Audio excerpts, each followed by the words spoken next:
Hey guys, Tia with Metanoia Therapy, and I am here to help you gain and strengthen skills that will allow you to restore your mind, body, and spirit. Today, I would like to introduce to you emotions and the importance in naming them. So, you guys, did you know that there are over 100 different words that you can use to describe your emotions? I know most of us use 3, like fine, mad, and sad. Some days it even seems like these are enough. So why bother learning these other 97 or so words? Well, our emotions, they matter. And we all have them, and we have them every day, and they drive our behavior, our relationships, and our thoughts. And if we act on what we think our emotion is in the moment versus what it actually is, we can make some bad decisions that might ruin our relationships, can impact our ability to perform in work or school, and certainly has an impact on our self-awareness. Plus, we need to know how to understand how others are feeling, and mad, sad, and fine, they just aren't enough. If we don't have a larger vocabulary of emotions, we can misinterpret what the other person is expressing to us, again, causing challenges in our relationships, in work or school. So, knowing how to label our emotions helps us communicate, it helps us express it to ourselves and to others, and it allows us to manage that emotion instead of it managing us. We can't resolve something when we're not even sure it's there, right? So we have to name it to tame it. But what do we need to do in order to name that emotion that we're experiencing? Well, first, the best thing I think to do is to check in with your body and see what it has to tell us. We can slow down and pay attention to the sensations we're feeling in our body. Notice if we're feeling relaxed, tense, hot, cold, tightness, or tingling. And where do we notice it in the body? It's also important to acknowledge what just happened. What was just taking place in the space around me? Like, who was I just talking to? What was I talking about? What was I doing or thinking?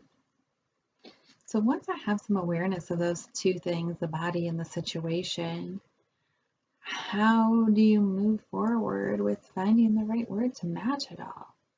I mean, how do you increase your emotion vocabulary? So it takes some regular practice. It takes a lot of work to work on increasing that, but it is worth it. In the long run, your relationships, your self-awareness, it benefits.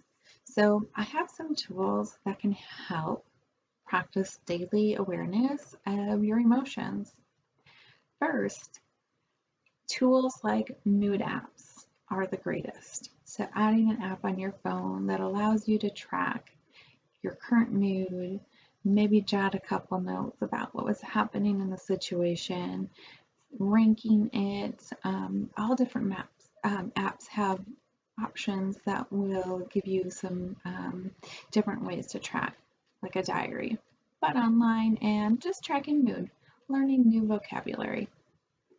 Right now, my favorite is called the Mood Meter, and it's an app that was developed by Yale's Center for Emotional Intelligence. It allows you to identify your level of pleasantness and unpleasantness and your high energy or low energy. And then once you do that, you are in a quadrant of red, blue, yellow, or green where there's 25 different emotion words to select from. And I'm going to see if I can just kind of show you what that looks like.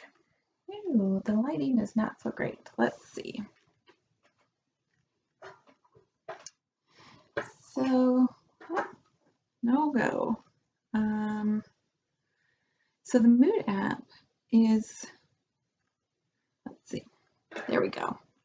So you check one of these quadrants where you can select high or low, and then within that, you get to pick different emotions, exploring them. Here I have angry, and I say next, and it tells me what angry means, right? So it's a wonderful tool to really increase your awareness, also to track your daily emotions. Other apps, of course, allow you to do this as well. That just happens to be one of my current favorites. I will share some information about different apps that have been recommended to me, including that particular mood app, down in the comments below. But what if you don't want to do technology, or maybe you just want to have a couple of different options? Well, outside of technology, I love using this feelings wheel. I've used it for years. And what we do with this one is we start out by identifying an emotion in the core center, angry, jealous, and then we move on to identifying any emotion that most feels like it fits what's going on in your current situation, your current body, and so it really helps increase your awareness. So these tools and daily practice are great ways to increase your vocabulary for your emotions. So now that we have learned that we need to pay attention to our body, what's going on around us in order to name it, and now we have some tools to increase our vocabulary, what's next? Well, once we've labeled it, we experience it. We express it, and then maybe we regulate it. So I'll explore expressing and regulating in future videos, but for now I'll leave you with this. Sometimes emotions, they feel good and we just want to hang out there for a while, and that's great. Sometimes they are slightly unpleasant, but definitely necessary to experience. And then some emotions are too intense and feel unbearable. So what do you do if you identify the emotion and it no longer feels tolerable? First, research shows that sometimes just naming the emotion will help us tame it, because once we acknowledge our body, the situation, and then we label it, we take the power away from that emotion. And sometimes that doesn't do it. Sometimes we need a little more help, a little more skills in order to help us move past. So one of my favorite tools to distract from that unbearable emotion is to engage in what is called different emotions. And this is a tool, this is just a part of a skill that's within the DBTs called accepts. I'll share some more information about that in the notes below, but this different emotions helps us temporarily distract. An example of engaging in different emotions would be like, if I am feeling intense loneliness, I know it no longer feels tolerable, and so I move into something different, kind of an opposite emotion. If I can figure out something that might increase happiness or calmness. So I can practice peaceful smile. I can call someone to talk with, and I can watch some funny videos on YouTube.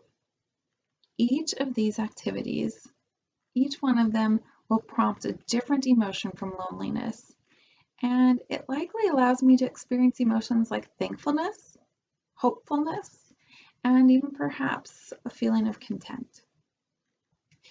So we've reviewed the importance of recognizing your emotions, increasing your vocabulary so you can label them, and then one quick tip on reducing that intense emotion. I hope you found the video helpful and that these skills allow you space to restore your mind, body, and spirit. That's it for now. So please comment below with any thoughts, questions, or additional information that you'd like to share. And thanks so much for checking out this video. Definitely subscribe for more information and more videos just like this. And if you want to learn more, head over to my website at www.metanoiatherapy.com. Thank you and have a great day.